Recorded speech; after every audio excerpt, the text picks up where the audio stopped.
बिस्मिल्लाहिर्रहमानिर्रहीम। अस्सलाम वालेकुम। हम लोगों ने कल ये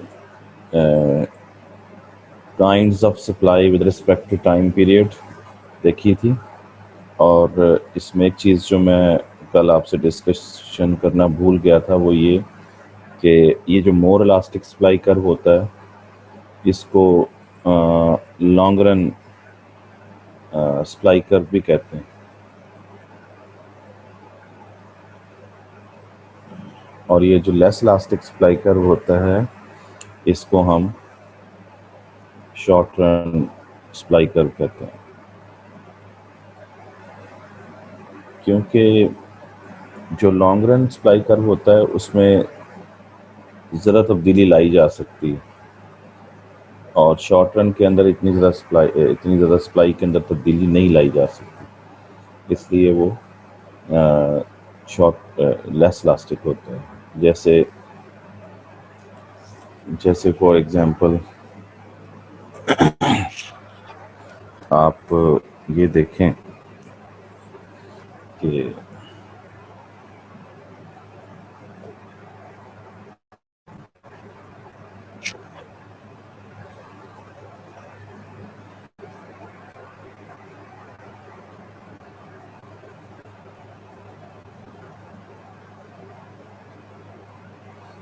ये for example more elastic supply curve है। अब इस पे 2 पॉइंट्स ले लें, आप देखेंगे कि प्राइस में सिर्फ इतनी सी तब्दीली लेके आए हैं P1 से P2 तक, सप्लाई में देखें कितना इजाफा हो सकता है, कितना। क्योंकि लॉन्ग रन की डेफिनेशन में ये बात शामिल है कि न्यू फर्म्स कैन एंटर, तो प्राइसेस के बढ़ने से सप्लाई तो बढ़नी है, लेकिन कितनी बढ़नी है वो ज़्यादा बढ़नी है। तो लॉन्ग रन सप्लाई कर्व जो है, तो ये लॉन्ग रन सप्लाई कर्व जो है वो मोर इलास्टिक होता है।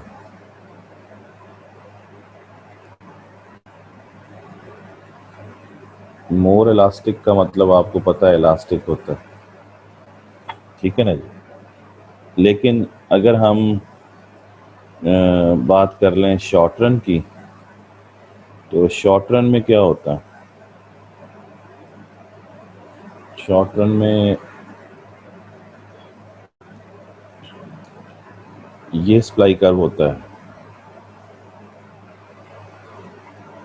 होते दोनों पॉजिटिवली स्लोप्ड हैं, लेकिन अब इसमें 2 पॉइंट्स अगर हम ले लें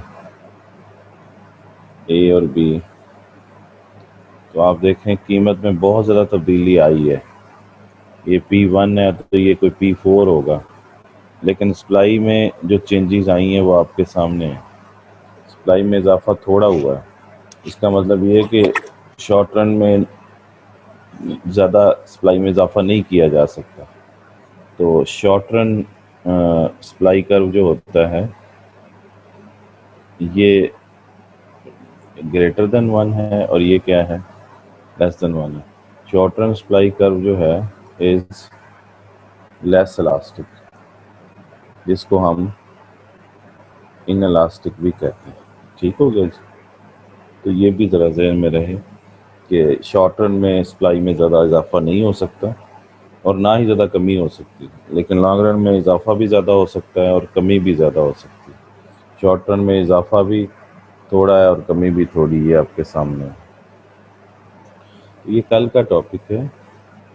अब नेक्स्ट टॉपिक जो हम लोगों ने पढ़ना है वो ये है कि factors affecting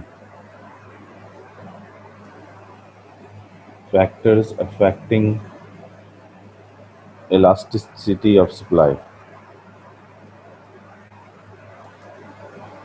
elasticity of supply, ये टॉपिक है। ये यानी आपने पहले भी पढ़ा हुआ है, लेकिन वो डिमांड का पढ़ा था, डिटर्मिनेंट्स है ना, डिटर्मिनेंट्स ऑफ, इसको ऐसे भी कह सकते हैं, price elasticity of supply,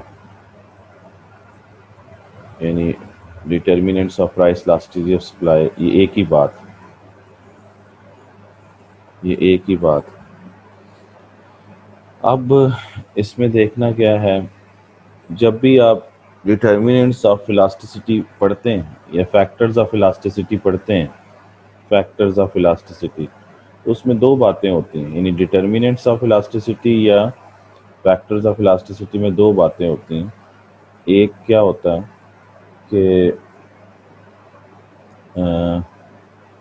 more elastic और एक लेस इलास्टिक। तो यहाँ पर जो पहली चीज़ है वो क्या है, उसमें ये है कि आप को की बुक में भी अगर आप चले जाएं, फॉर एग्जांपल बुक में भी आपको ले जाएं, आप लोगों को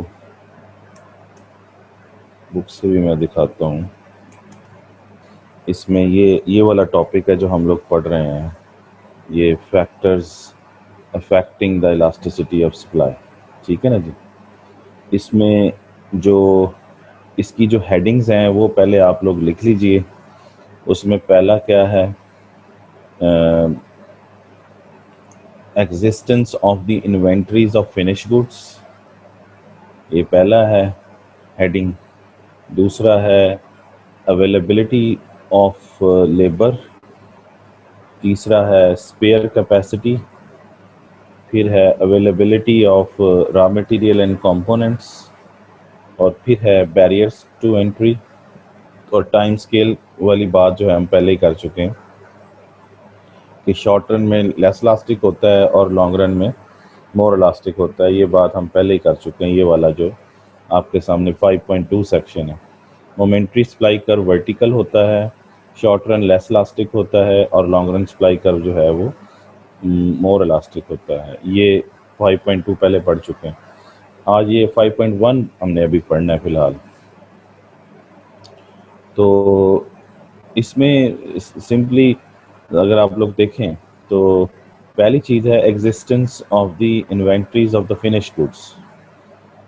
तो इसका मतलब ये हुआ कि यहाँ पर अगर हम देखें तो आपको नज़र आ रहा होगा कि पहली जो हेडिंग है वो क्या है, इन एग्जिस्टेंस की बात हो रही है, existence of inventories of finished goods. अगर आपके पास ये मौजूद है, एग्जिस्टेंस है, तो फिर सप्लाई और कीमत में इजाफा होता है, तो आप सप्लाई में इजाफा ज़्यादा कर सकते हैं, मोर इलास्टिक होगा। अगर आपके पास इन्वेंट्री मौजूद है फिनिश गुड्स की, यानी अगर एग्जिस्टेंस है और कीमत में इजाफा हो जाता है, आप सेलर हैं और आपके पास आपकी चीज़ की कीमत में इजाफा हो जाता है, तो आप फौरी तौर पर सप्लाई बढ़ाएंगे। लेकिन आप देखेंगे कि आपके पास फिनिश गुड की इन्वेंट्री मौजूद है, तो आप उसकी सप्लाई में ज़्यादा इजाफा कर देंगे, तो सप्लाई क्या हो जाएगी, मोर इलास्टिक हो जाएगी। अगर जो है वो इन्वेंट्री मौजूद है और अगर प्राइसेस में इजाफा होने से इन्वेंट्री मौजूद नहीं है, तो सप्लाई बढ़ेगी तो सही, लेकिन थोड़ी बढ़ेगी, तो फिर क्या होगा, फिर लेस इलास्टिक होगा। लेस इलास्टिक को इनइलास्टिक भी कहते हैं, ठीक है ना जी। तो इसका मतलब ये है कि अगर तो एग्जिस्टेंस है, इफ एग्जिस्टेंस है ना, अगर एग्जिस्टेंस है तो ये होगा, इफ डज नॉट एग्जिस्ट। और अगर आपके पास फिनिश गुड एग्जिस्ट नहीं करती हैं, उसकी इन्वेंट्री नहीं है, तो फिर तो ज़्यादा जो है वो इजाफा नहीं हो सकता, तो फिर लेस इलास्टिक हो जाएगा। ये पहली हेडिंग समझ आ गई आप लोगों को। दूसरी बात जो है वो है अवेलेबिलिटी ऑफ लेबर। दूसरी बात क्या है, अवेलेबिलिटी ऑफ लेबर। ये भी वही बात है कि अगर जो है वो आपके पास लेबर अवेलेबल है या मार्केट में लेबर अवेलेबल है, तो फिर तो आप लेबर को यूटिलाइज करके ज़्यादा प्रोड्यूस कर सकते हैं और ज़्यादा सप्लाई कर सकते हैं। यानी अगर अवेलेबिलिटी होगी तो सप्लाई मोर इलास्टिक हो जाएगी, अगर अगर अवेलेबिलिटी ऑफ लेबर नहीं होगी तो सप्लाई में ज़्यादा इजाफा नहीं किया जा सकता। ठीक है ना जी, ये तो बड़ी सीधी सी बात है।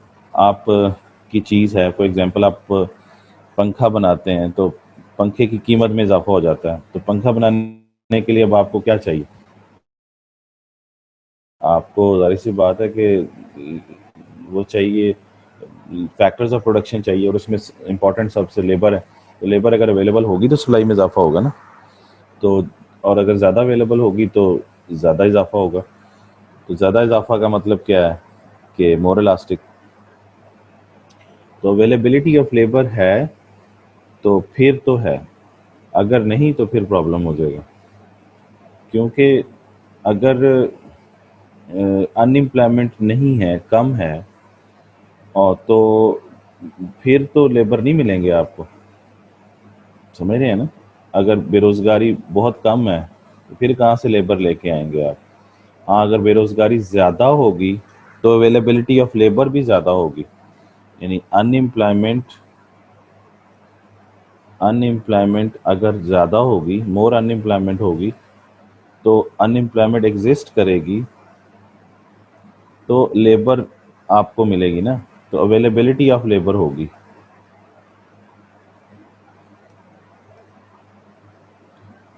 और अगर अवेलेबिलिटी ऑफ लेबर होगी तो आप सप्लाई में ज़्यादा इजाफा कर सकते हैं, मोर इलास्टिक सप्लाई होगी, आप मोर इलास्टिक सप्लाई हो सकती है। लेकिन अगर अनएम्प्लॉयमेंट एग्जिस्ट नहीं करती है तो लेबर ही नहीं मिलेगी फिर तो आपको। जैसे आप डेवलप कंट्रीज़ में चले जाएँ तो वहाँ अगर आपको नज़र आता है कि अनएम्प्लॉयमेंट नहीं है, बेरोज़गारी नहीं है, सब लोग जॉब पे हैं, तो फिर आप के पास लेबर आपको मिलेगी वहाँ पे? नहीं। जब लेबर ही नहीं मिलेगी तो आप सप्लाई कैसे ज़्यादा बढ़ा लेंगे? तो सप्लाई लेस इलास्टिक हो जाएगी। तो दो बातें समझ आ गई। तीसरी जो चीज़ है वो है स्पेयर कैपेसिटी। स्पेयर कैपेसिटी, ये भी वही बात है कि अगर फर्म के पास स्पेयर कैपेसिटी है, उसके पास जो किसकी कैपेसिटी, हर चीज़ की कैपेसिटी, उसके पास रिसोर्सेज स्पेयर हों, उसके पास मशीनरी स्पेयर हो, तो उसके पास इनपुट स्पेयर हों, और फिर उसकी चीज़ की कीमत में इजाफा हो जाए, तो फिर तो वो सप्लाई में ज़्यादा इजाफा कर सकता है। स्पेयर कैपेसिटी अगर होगी तो मोर इलास्टिक, अगर स्पेयर कैपेसिटी नहीं है तो फिर आपके लिए सप्लाई बढ़ाना, सप्लाई तो बढ़ेगी लेकिन ज़्यादा नहीं बढ़ सकेगी, लेस इलास्टिक हो जाएगी। यानी अगर इफ़ स्पेयर कैपेसिटी एग्जिस्ट है ना, तो सप्लाई क्या होगी? मोर इलास्टिक हो जाएगी, सप्लाई में ज़्यादा इजाफा किया जा सकता है। और इफ़ स्पेयर कैपेसिटी, स्पेयर कहते हैं फालतू, डज नॉट एग्जिस्ट, आपके पास है ही कुछ नहीं, तो फिर सप्लाई क्या होगी? लेस इलास्टिक, फिर सप्लाई में ज़्यादा इजाफा नहीं किया जा सकता। ठीक हो गया जी। उसके बाद चौथा पॉइंट है कि रॉ मटेरियल एंड कंपोनेंट्स। वही बात है कि अगर आपकी, जहाँ पे आपकी फैक्ट्री है या फर्म है, वहाँ पर एग्जिस्टेंस है रॉ मटेरियल और कंपोनेंट की, रॉ मटेरियल आसानी से मिल जाता है, कंपोनेंट्स मिल जाते हैं, तो फिर तो सप्लाई में ज़्यादा इजाफा हो जाएगा। जैसे फॉर एग्जांपल आप मरी में रहते हैं, तो वहाँ पे पता चले कि आपके पास रॉ मटेरियल ही नहीं पहुँचा वहाँ तक, मौसम ख़राब होने की वजह से, तो आप सप्लाई में कितना इजाफा कर सकते हैं? आपने, आपके पास वहाँ पे खाना बनाने के लिए घी ना हो, तो आप खाना अगर बेचते हैं, होटल है आपका, तो रॉ मटेरियल ही ना हो, चीनी ना हो, तो चीज़ें ना हो जो चाहिए होती, तो आप कहेंगे जी इस्लामाबाद से या पिंडी से आएंगी तो फिर हम उसको देंगे। अभी फ़िलहाल हमारे पास उसकी कंपोनेंट्स नहीं है, रॉ मटेरियल नहीं है हमारे पास, तो इसलिए अगर रॉ मटेरियल भी मौजूद होगा, कंपोनेंट्स मौजूद होंगे, तो आप जो है वो सप्लाई ज़्यादा दे सकते हैं, मोर इलास्टिक हो जाएगी। अगर नहीं है या कम है तो सप्लाई में ज़्यादा इजाफा नहीं किया जा सकता, लेस इलास्टिक हो जाएगा। उसके बाद है पांचवा time barriers to entry.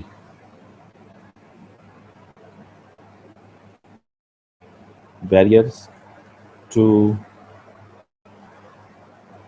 Entry, तो बैरियर्स कहते हैं रुकावटें।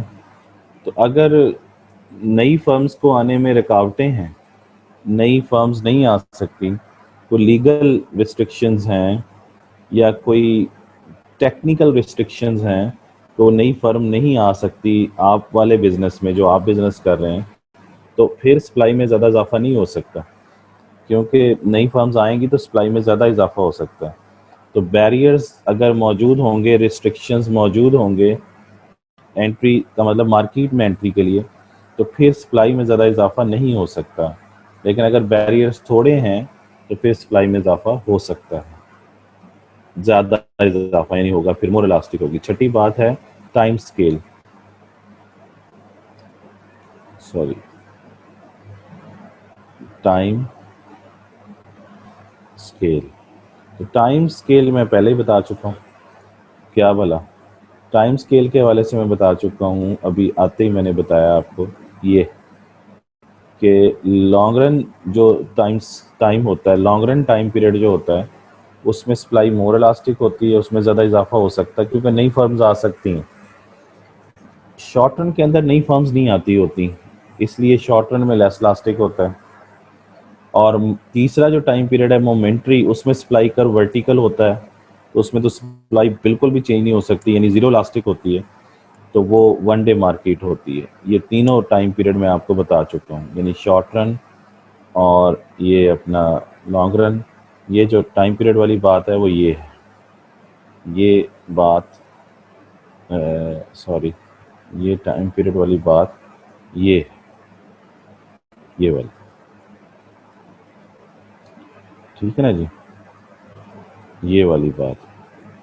तो टाइम स्केल शॉर्ट रन में मोर लेस इलास्टिक और लॉन्ग रन में मोर इलास्टिक, और वन डे में परफेक्टली इन इलास्टिक यानी zero elastic, perfectly in elastic कहते हैं इसको। तो ये टॉपिक छोटा सा था, थ्योरेटिकल टॉपिक था, ये हम लोगों ने ख़त्म कर दिया। तो ये इसके बाद 5.2 हम पहले ही कर चुके हैं, बुक के अंदर जो 5.2 सेक्शन था वो पहले ही कर चुके हैं, तो वो मैं दोबारा आपको बुक के अंदर बताता हूँ। ये है बुक, ठीक है ना जी। इसमें से मैंने आपको यही सारी हेडिंग समझाई हैं, इसमें से मज़ीद पढ़ लीजिएगा। Elasticity of supply with respect to time period बता चुका हूँ कि मोमेंट्री में वर्टिकल होता है सप्लाई कर्व, यानी ज़ीरो इलास्टिक कहते हैं, परफेक्टली इन इलास्टिक भी कहते हैं। शॉर्ट रन के अंदर लेस इलास्टिक होता है, लॉन्ग रन के अंदर मोर इलास्टिक होता है। 5.3 सेक्शन अभी हमने पढ़ना है, इसलिए अभी टेंशन नहीं लेनी, ये अभी सेक्शन अभी हमने पढ़ना है। अच्छा, इसमें ये जो 5.3 सेक्शन है अभी अभी हम नहीं पढ़ सकते, अभी ये सप्लाई का चीज़ें ख़त्म हो गई सारी जो हमने पढ़नी थी, ये मैं कल पढ़ा चुका हूँ आपको। अच्छा, इस पिछले चैप्टर पे जाएं, जो इससे पिछला चैप्टर है, ये चैप्टर 4 है ना, तो वो चैप्टर ये वाला, ये चैप्टर है जनाब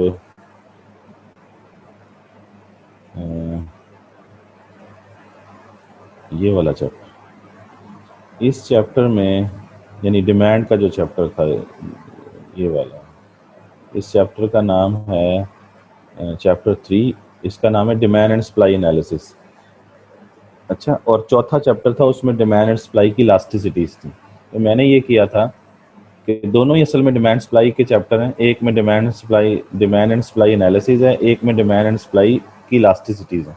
तो मैंने डिमांड की चीज़ें डिमांड की इलास्टिसिटी के साथ पढ़ाई, फिर सप्लाई की चीज़ें सप्लाई की इलास्टिसिटी के साथ पढ़ाई। लेकिन अब इसमें एक चीज़ रह गई थी, ये वाला पहला सवाल जिसे हम कहते थे डेफिनेशन मार्केट, यानी ये पहला सफ़ा रह गया था, ये वाला इस चैप्टर में ये पहला सफ़ा रहता था। मैंने यहाँ से शुरू किया था आपको, कौन सा भला, मैंने यहाँ से शुरू किया था आप लोगों को ये डिमांड कर्व से, है ना। ये यहाँ से मैंने आप लोगों को शुरू करवाया था, लेकिन ये वाला रह गया था सफ़ा। अब हम इस काबिल हो चुके हैं कि हम इसको पढ़ सकें। तो इसके अंदर क्या है? इसके अंदर ये है कि आप सबसे पहले मार्केट की डेफिनेशन लिखें। तो मार्केट क्या होती है, ठीक है ना जी। मार्केट की डेफिनेशन, तो